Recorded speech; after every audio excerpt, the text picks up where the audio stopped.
So you just dropped some serious cash on a new phone, and that unboxing feeling, pure magic, right? But hold up, before you go crazy downloading TikTok and snapping selfies, we need to talk. Because I see way too many people messing up their brand new phones from day one, and I don't want that happening to you. I'm talking about rookie mistakes that could slow down your smartphone, drain your battery, or worse, leave your personal information out there for anyone to grab. But don't stress, I've got your back.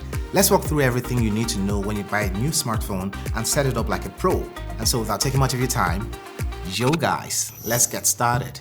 So the first mistake people make is skipping updates. Look, I get it. You just want to play with your shiny new toy, and that system update available notification is just a buzzkill. But here's the tea. Skipping those updates is like leaving your front door unlocked in a sketchy neighborhood. Those updates are not just random files eating up your storage. They're fixing security holes that hackers love to exploit, squashing bugs that could crash your apps, and sometimes even boosting your smartphone's performance. Plus, newer updates often improve your battery life and add cool features you didn't even know you wanted. Now, while your smartphone is updating, don't just sit around watching the progress bar. You can use your time wisely, read through that warranty card, maybe, get your charging station all set up, or maybe drink some water. Yeah. So mistake number 2 is giving permission access to every app. Okay, story time. My cousin just got a new smartphone, and this man literally said yes to every single permission pop-up without reading. I was actually scared for him. Flashlight app wanting access to his contacts, approved. Random game asking for microphone access, why not? Yo, please don't be like my cousin. So here's the deal. Apps are thirsty for your data. Some actually need certain permissions to work, like Instagram needing camera access. That makes sense.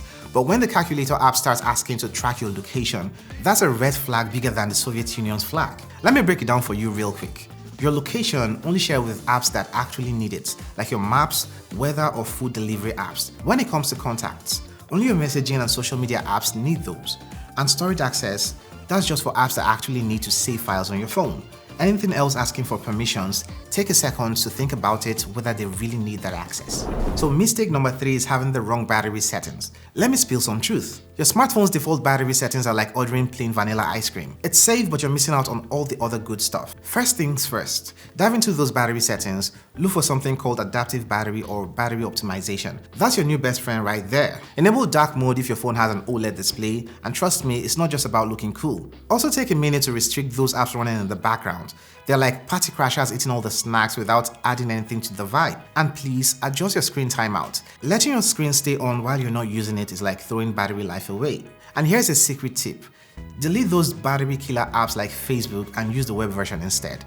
Your battery will thank you later. By the way, if you're loving this video so far, do not forget to like, share, subscribe, and hit the notification icon to stay notified when we post new videos like this one. It helps us a bunch.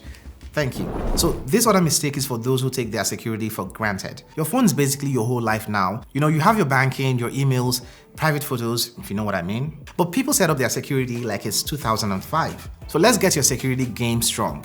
Start with setting up your biometrics like your fingerprints, your face unlock, whatever your phone offers. And please, when you're setting up your PIN, make it something stronger than 1234 or your date of birth.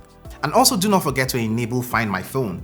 It's like a GPS tracker for your expensive new toy. Two-factor authentication is just another feature you shouldn't leave out. Set it up everywhere you can, and get a password manager because trying to remember different passwords for everything is so last decade, but you need different passwords for different websites. This will really save you a lot setting up security this way. Now the next mistake is storage solutions. Everyone's out here in 2025 still treating smartphone storage like it's unlimited. Let's get smart about this. First thing you want to do is set up your cloud backup, but be smart about what you're backing up. You don't need every single meme in your cloud storage. Get Google Photos or iCloud Photos running depending on your smartphone, and make it a habit to clear your cache regularly. It's like doing the dishes. Nobody really likes it, but it needs to be done. Don't be that person who installs every app they might use someday. And please move those old photos and videos to external storage. Your phone isn't a digital hoarding machine. And here's a bonus tip. Before you do anything else, get those essential apps downloaded and running. Set up your emergency contacts and medical information. You never know when you might need them. Take a minute to customize your quick settings panel so everything important is just a swipe away. Also to create a folder structure, for instance, on my Samsung devices, I could put in all the social media apps in one folder, banking apps in another folder, and so on. Just do what actually makes sense to you. No more endless scrolling if you want to find an app. And do yourself a favor, Set up those digital well-being features. Trust me, your sleep schedule needs this more than you think. Alright, follow these tips and your new smartphone will run like a dream for years to come. By the way, here are reasons why your current smartphone might be slow and how to fix it. Check it out. Cool that day.